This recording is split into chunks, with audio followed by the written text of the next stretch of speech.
சொல்லுகிறார்.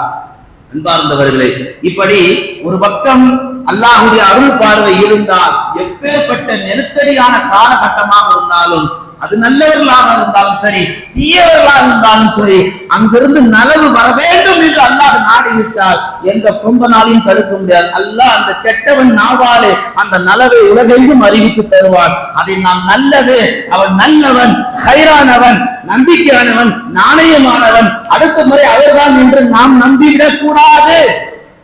அன்பார்ந்தவர்களே, இப்படி ஒரு பக்கம் ஜிஎஸ்டி குறைவு ஏற்பட்ட இந்த நிலையில் குறிப்பாக முஸ்லிம் சமூகம் இதுல கொஞ்சம் அத்துமீறி செயல்படக்கூடாது.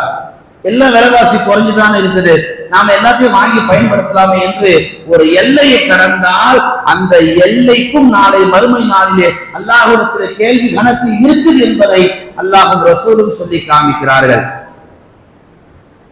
ரசூல் ஸல்லல்லாஹு அலைஹி வஸல்லம் காலத்தில் நடந்த எத்தனையோ சம்பவங்கள். இன்னைக்கு எத்தனை இடங்கள்ல போய் ஒரு பொருள் வாங்குறோம், இது யாருங்க, இவரால தாங்க, ரொம்ப நல்லவர் நாம நினைச்சுக்கிறோம். அந்த இடத்துல நம்ம கொஞ்சம் ஈமான் விட்டு வெளியே வந்துடும். ஆனால் ரசூலுல்லாஹ் சொன்னாங்க, ஜதீது பி ஈமானிக்கும் பிகௌலி லா இலாஹ இல்லல்லாஹ் முஹம்மது ரசூலுல்லாஹ். உங்க ஈமான் கொஞ்சம் டான்ஸ் ஆடுற மாதிரி இருக்குது, தடுமாறுற மாதிரி இருக்குன்னா அந்த நொடி பொழுது லா இலாஹ இல்லல்லாஹ் முஹம்மது ரசூலுல்லாஹ் சொல்லுங்க. ஒரு படைப்பால் தான் நமக்கு நலவு என்று நீங்கள் நினைத்தால் அது குஃப்ர் என்றார்கள் நபிகள் நாயகம். குஃப்ர்.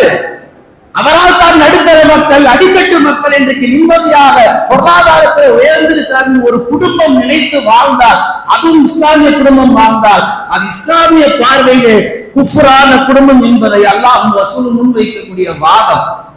அன்பார்ந்தவர்களே, இப்படி அளவு கடந்து போகக்கூடிய இந்த நிலை நம்முடைய வாழ்வில் ஏற்பட்டால் நாம் பயன்படுத்தக்கூடிய மந்திர சொற்கள் தெரியுமா?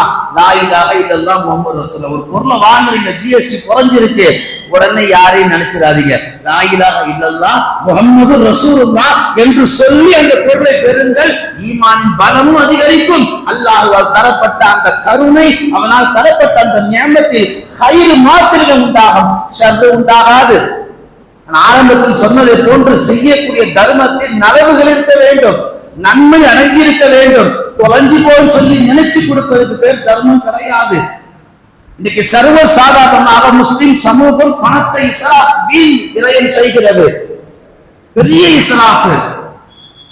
அவனுக்கு கார் அத்தியாவசியம் கிடையாது, கார் வாங்குன்ற நோக்கமும் இல்லை. ஆனா ஜிஎஸ்டி குறைக்கப்பட்டிருக்கின்றதற்காக வாங்கி வீட்டுல வச்சுக்கிறது. வாரத்தோடு ஒரு நாள் நண்பர்களோடு போறான்னு ஏற்று ஈஸியாக போனோம், அப்படியே போயிட்டான் பரலோகத்து.